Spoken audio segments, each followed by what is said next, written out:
안녕하세요 여러분, 유튜브 스타!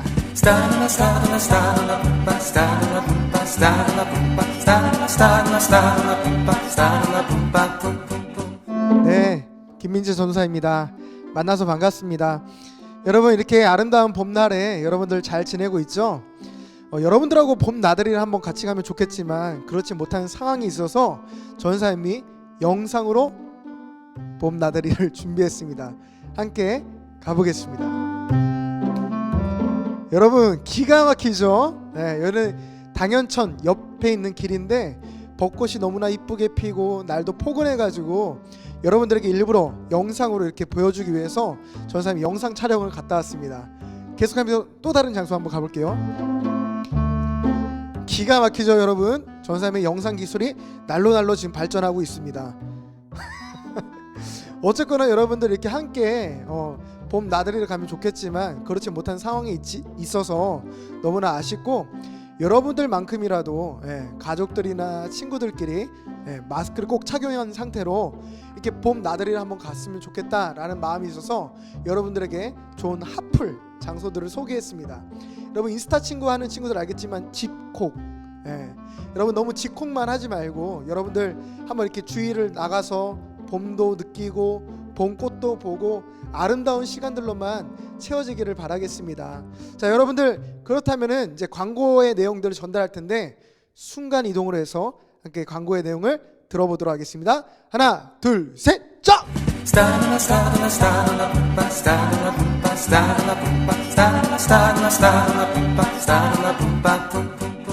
첫 번째 광고입니다. 집중해서 잘 들어주길 바라겠습니다, 여러분. 자, 여러분, 지금 각 학교들마다 온라인 수업을 진행하였고 차츰 단계적으로 온라인 수업을 확장해 가고 있죠. 그리고 대면 수업은 4월 말부터 아마 진행하는 것으로 알고 있는데, 여러분, 이에 맞춰서 청소년부 예배, 드디어 여러분들이 기다렸던 청소년부 예배, 드디어 본당 예배 날짜를 지금 알려드리도록 하겠습니다. 여러분들이 9월 공과에서도 이야기했듯이 본당에서 예배드리고 싶어요, 다 같이 만나고 싶어요. 여러분, 드디어 그 날이 다가오고 있는데 그 날짜가 언제냐? 4월 26일입니다. 언제라고요? 4월 26일 마지막 주일이에요. 다시 한 번 더, 언제라고요? 4월 26일. 여러분들 책상에 아니면 달력이 있다면은 여러분 달력에다가 꼭 표시를 해보세요. 4월 26일 마지막 주일 본당 예배. 여러분 꼭 핸드폰 어플이나 아니면 여러분은 탁상 달력이나 여러분 집에 있는 달력에다가 꼭 표시를 해봤으면 좋겠어요. 4월 26일. 그래서 여러분 다 같이 모여서 9시 30분에 예배를 드릴 예정이랍니다. 그래서 여러분들 꼭 이날을 기억해서 함께 모여 함께 예배드리며 나아가는 귀한 날 되기를 간절히 소망합니다. 자, 그러니 여러분, 지금 이 광고를 한 이유는 여러분 지금부터 더욱 정신을 똑바로 차려야 됩니다. 전사님, 지난주에도 광고 첫 번째가 뭐였죠? 하나님이 기뻐하시는 예배를 드리자였습니다. 그러니 지금부터 여러분 더욱 정신을 똑바로 차리고 이제 여러분들이 그토록 바라던 본당에서의 예배를 우리 각자가 잘 준비되어져서 만나기를 소망합니다. 무엇보다 아직 코로나 사태가 끝난 것은 아니기 때문에 이에 대해서 다음 주에 한 번 더 자세한 내용들을 광고하도록 하겠습니다. 여러분, 언제 우리가 본당에서 모인다고요? 4월 26일. 언제요? 4월 26일. 오케이, 좋습니다. 여러분, 4월 26일 날 우리 다 함께 만나기를 소망합니다. 두 번째 광고입니다. 오늘 이렇게 영상 예배가 마치면 11시 10분에 바로 이어서 전체 줌에서 함께 출석을 해보도록 하겠습니다. 말은 출석이지만 여러분들 서로 얼굴을 보면서 어떻게 지내고 있는지, 살아는 있는지 직접 이렇게 서로가 확인하는 시간을 가지려고 하는 것인데, 너무 여러분 여기에 대해서 부담을 갖지 않았으면 좋겠고, 여러분 혹 나는 얼굴 공개하기가 너무 부끄러워요 라고 하는 친구들은 카메라를 끄고 들어와 주기만 해도 땡큐입니다. 카메라 끄고 들어와도 괜찮으니까 여러분들 꼭 들어와서 함께 출석에 참여하는 귀한 시간이 되기만을 간절히 바라겠습니다. 우리 이 시간 다 함께 사도신경 고백하며 하나님 앞에 나아가도록 하겠습니다. 전능하사 천지를 만드신 하나님 아버지를 내가 믿사오며 그 외아들 우리 주 예수 그리스도를 믿사오니 이는 성령으로 잉태하사 동정녀 마리아에게 나시고 본디오 빌라도에게 고난을 받으사 십자가에 못 박혀 죽으시고 장사한 지 4일 만에 죽은 자 가운데서 다시 살아나시며 하늘에 오르사 전능하신 하나님 우편에 앉아 계시다가 저리로서 산자와 죽은 자를 심판하러 오시리라. 성령을 믿사오며 거룩한 공예와 성도가 서로 교통하는 것과 죄를 사하여 주시는 것과 몸이 다시 사는 것과 영원히 사는 것을 믿사옵나이다. 아멘. 우리 이 시간 함께 온 마음을 다해서 하나님께 경배와 찬양으로 나아가도록 하겠습니다.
말씀을 보도록 하겠습니다. 오늘 우리가 함께 볼 하나님의 말씀은 누가복음 24장 1절에서 12절까지의 말씀을 함께 보도록 하겠습니다. 우리 성경책을 다 찾아서 펴고 우리 한 목소리로 하나님의 말씀을 읽도록 하겠습니다. 1절 시작합니다. 안식 후 첫날 새벽에 이 여자들이 그 예비한 향품을 가지고 무덤에 가서 돌이 무덤에서 굴려 옮기운 것을 보고 들어가니 주 예수의 시체가 배지 아니하더라. 이를 인하여 근심할 때에 문득 찬란한 옷을 입은 두 사람이 곁에 섰는지라. 여자들이 두려워 얼굴을 땅에 대니 두 사람이 이르되 어찌하여 산자를 죽은 자 가운데서 찾느냐. 여기 계시지 않고 살아나셨느니라. 갈릴리에 계실 때에 너희에게 어떻게 말씀하신 것을 기억하라. 이르시기를 인자가 죄인의 손에 넘기워 십자가에 못 박히고 제3일에 다시 살아나야 하리라 하셨느니라 한데, 저희가 예수의 말씀을 기억하고 무덤에서 돌아가 이 모든 것을 11사도와 모든 다른 이에게 고하니, 이 여자들은 막달라 마리아와 요한나와 야고보의 모친 마리아라. 또 저희와 함께한 다른 여자들도 이것을 사도들에게 고하니라. 사도들은 저희 말이 허탄한 듯이 배어 믿지 아니하나 베드로는 일어나 무덤에 달려가서 굽으려 들여다보니 세마포만 보이는지라. 그 된 일을 기이 여기며 집으로 돌아가니라. 아멘. 할렐루야. 오늘도 우리와 함께 하시는 하나님을 찬양합니다. 여러분, 오늘은 부활주일입니다. 예수님께서 죽음의 권세를 깨뜨리시고 부활하셨습니다. 여러분, 이 사실을 믿으십니까? 아멘. 기독교에서 예수님의 부활이 없었더라면, 아마 이 부활이 가짜였다면 우리는 하나님을 믿을 수 없습니다. 부활이라는 것이 사실이 아니라면 여러분, 우리가 지금 신앙 생활하고 있는 이 신앙은 거짓이 되고 말 것입니다. 그러나 여러분, 기억하십시오. 예수님은 분명히 죽으셨고 다시 살아나셨습니다. 아멘. 많은 비평가들은 이 역사적 사실이 아니다, 누군가가 시체를 훔쳐갔기에 없어진 것이다, 말이 되는 소리냐, 원래는 돌무덤에 시신을 안치하지 않았다 등 많은 비평적인 이야기들이 있었으나, 여러분, 역사적으로도 사실이요, 증거로도 충분한 사실이 있었습니다.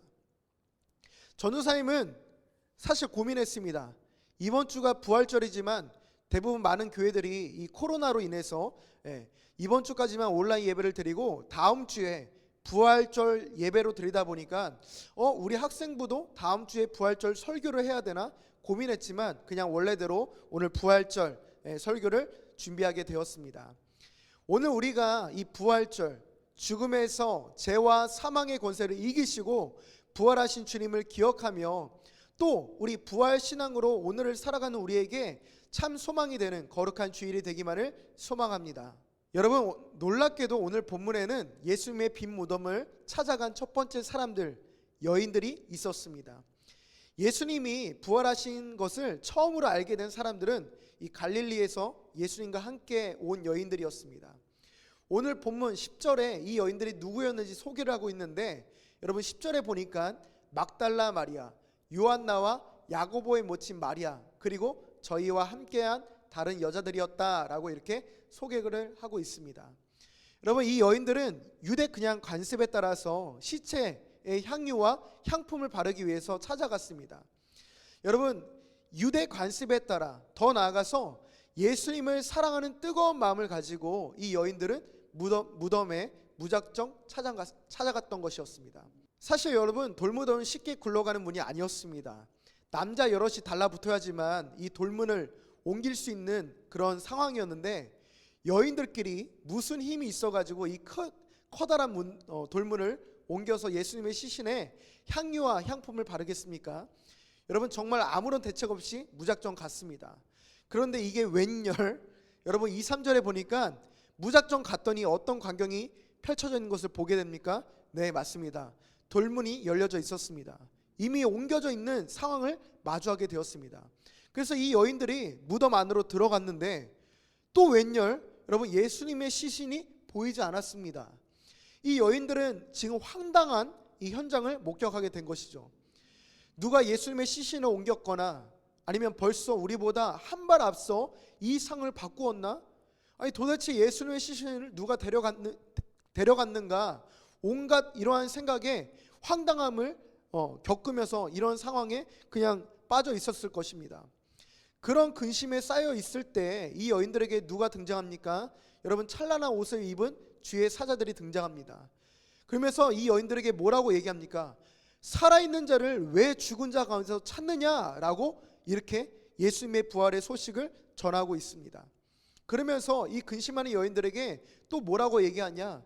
이전에 예수님이 너희와 함께 하실 때에 하셨던 말씀을 한번 기억해봐라. 이렇게 말씀하셨다. 십자가에 못 박히시고 3일 만에 살아나리라는 주님의 약속을 기억하라고 이렇게 주의 사자들은 이 여인들에게 말하고 있습니다. 그러나 이 여인들은 이 두 천사의 말을 듣기 전까지 이미 마주한 상황 때문에 예수님의 약속은 까마득히 잊고 있었을 것입니다. 어쩌면 그냥 안 믿겨졌을지도 모릅니다. 여러분, 이 말씀을 우리가 다시 한번 생각하면서 한번 오늘 나에게 하시는 말씀은 어떤 말씀인가 한번 생각해 보는 시간이 되기를 간절히 바라겠습니다. 여러분, 분명히 많은 사람들은 예수님이 어떤 분인지를 곁에 있으면서 경험했습니다. 이 여인들의 반응은 어쩌면 우리들의 반응이었을 수도 있습니다. 예수님은 분명 하나님의 아들이셨습니다. 출생부터가 말이 안 되는 상황 가운데 출생하셨던 분이셨습니다. 그분이 가는 곳곳마다 놀라운 기적을 일으키셨고, 그리고 그분이 가는 곳곳마다 어느 상대를 만나든지 하나님의 아들이심을 밝히셨습니다. 그러나 사람들은 기적만 보았지, 기적만 따랐지, 그가 진정 하나님 아들이심을, 하나님이심을 보지 못하고 믿지 못하였습니다. 예수님은 저와 여러분의 죄 때문에 대신 십자가에 못 박혀 죽으셨습니다. 그러나 약속하신 대로 정확히 분명히 3일 만에 부활하셨습니다. 여러분, 저와 여러분의 인생에 지금도 하나님은 말씀을 통해서 말씀하고 계십니다. 지금도 끊임없이 말씀을 통해서 우리에게 알게 하시고 깨닫게 하시고 세상을 살아가는 진리를 가르치십니다. 그런데 우리의 모습은 어떻습니까? 정말 하나님의 약속을 굳게 믿고 붙들며 살아갑니까? 아니면 현실에 눈이 멀어서 하나님의 말씀은 온데간데 없이 방황하며 이리저리 흔들리며 살아갑니까? 여러분, 하나님은 살아계십니다. 살아계신 하나님께서 오늘 우리에게 말씀하고 계십니다. 그저 우리에게 열심만 있는 신앙이 아니라 말씀이 실제가 되어 내 삶의 뿌리가 되어 말씀이 깊이 박혀있는 삶을 살아가는, 다른 것이 아닌 오직 하나님의 말씀으로 살아갈 수 있는 우리 모두가 되기를 소망합니다. 오늘 말씀을 보니 이 여인들이 천사들의 이야기를 듣고 어떤 반응을 보입니까? 네, 맞습니다. 부활하신 예수님의 소식을 사도들에게 전하고 있습니다. 어떤 마음으로 이 여인들은 전했을까요? 여러분, 완전 흥분 상태가 되었을 것입니다. 예수님께서 진실로 살아나셨어요. 십자가에 죽으신 예수님으로 슬퍼하고 가슴 아파하고 있었을 이 여인들에게 예수님의 부활 소식은 이 땅에 그 어떤 것과도 비교할 수 없는 큰 소망을 품게 하였을 것입니다. 사랑하는 여러분, 저와 여러분은 예수님의 십자가 은혜로 생명을 얻었습니다. 이 여인들과 같이 여러분, 우리는 예수님의 부활, 이 크나큰 기쁜 소식을 결코 침묵하며 살아갈 수 없는 것입니다. 여러분, 이 여인들은 즉시 11 제자들과 다른 모든 사람들에게 이 사실을 전하였습니다. 그러나 그들의 반응은 허탄한 듯 베어 믿지 아니하나라고 이렇게 반응을 보이고 있습니다. 여러분, 우리말 성경에는 어떻게 표현하고 있냐? 여인들의 말이 어처구니 없게 들렸으므로 그 말을 믿지 않았다라고 이렇게 성경은 말하고 있습니다. 여러분, 어떤 이들은 부활을 믿을 수 없는 말로 들릴 수 있습니다. 믿지 않는 자들에게는 이 부활은 어처구니 없이 받아들일 수밖에 없는 말로 들릴 것입니다. 하지만 저와 여러분은 예수님의 부활이 우리를 위해 죽으시고 또 우리를 위해 부활하셨다는 이 기쁜 소식을 그저 침묵하며 그저 뜨뜻미지근하게 반응할 수 없는 사실이 되었습니다. 전사님은 사실 예수님을 믿기 전에는 부활절에 계란 먹는 것을 좋아라만 했습니다. 계란을 공짜로 받으니까 그때 계란의 요구르트는 꿀맛이었습니다. 그런데 전사님에게 어떻게 해서 예수님을 믿게 되었나요? 질문한다면 대답은 항상 같습니다. 사실 내 어떤 노력, 내 어떤 수고로움으로, 내 어떤 열정으로 예수님을 믿게 된 것이 아니라 하나님께서 믿게 하셨습니다. 말씀을 듣다가 그 말씀이 전사님의 마음 깊숙한 곳을 치셨습니다. 내가 죄인이라는 사실을 깨닫게 되었고 십자가 나의 삶의 어떠한 의미인지를 믿게 하셨고 부활하신 주님이 이 땅을 살아가는 수고롭고 고달픈 인생 가운데 참 소망을 품게 하셨습니다. 사랑하는 여러분, 우리에게 이 세상에 그 없던 것보다 값진 귀한 선물을 받은 존재입니다. 오늘 저와 여러분의 삶 가운데에 부활의 기쁜 소식을 소중한 가족들에게 또 내 이웃들에게 널리 전하며 이 모든 것을 하나님께 맡기며 나아가는 복되고 즐거운 부활절이 되기를 소망하며 기도합니다. 사실 이 부활절 설교를 온라인으로 이렇게 드린다는 것이 너무나 아쉽고 안타깝습니다. 여러분, 그러나 우리가 함께 모여서 예배할 날을 고대하면서 그날의 부활의 기쁨을 부활절에만 누리는 것이 아니라 우리의 예배 가운데, 우리의 일상 가운데에 기쁨으로 또 함께 하나님께 영광 돌리며 나아가는 참 소망의 길을 걸어가는 우리 모두가 되기를 간절히 축복합니다. 아멘. 함께 기도하겠습니다. 하나님 아버지, 이 부활절날 온라인 예배로 우리가 함께 예배를 드리는 것이 너무나 아쉽고 안타까운 마음이 큽니다. 그러나 우리의 죄를 위하여 죽으시고 모든 죄와 사망의 권세를 깨뜨리시고 부활하신 다시 사신 예수님을 우리가 기억하며 우리의 인생 가운데 그 어떤 것보다도 가장 값지고 귀한 선물을 받은 존재라는 사실을 늘 기억하며 이 부활의 기쁨을 나만 누리는 것이 아니라 내 가족들에게, 내 소중한 이웃들에게 널리 전하며 이 부활의 기쁜 소식을 하나님 증인으로서 살아갈 수 있는 우리 모두가 될 수 있도록 인도하여 주옵소서. 감사와 찬양을 드리며 이 모든 말씀 예수님의 이름으로 기도드립니다. 아멘. 하늘에 계신 우리 아버지여, 이름이 거룩히 여김을 받으시오며 나라의 임하옵시며 뜻이 하늘에서 이룬 것 같이 땅에서도 이루어지이다. 오늘날 우리에게 일용할 양식을 주옵시고 우리가 우리에게 죄진 자를 사하여 준 것 같이 우리 죄를 사하여 주옵시고 우리를 시험에 들게 하지 마옵시고 다만 악에서 구하옵소서. 대개 나라와 권세와 영광이 아버지께 영원히 있사옵나이다. 아멘. 여러분, 한 주간도 이 부활의 기쁨으로 충만하기를 축복하며 여러분 말씀 붙들고 하루하루 살아가는 예배자들 다 되시기를 축복합니다. 샬롬.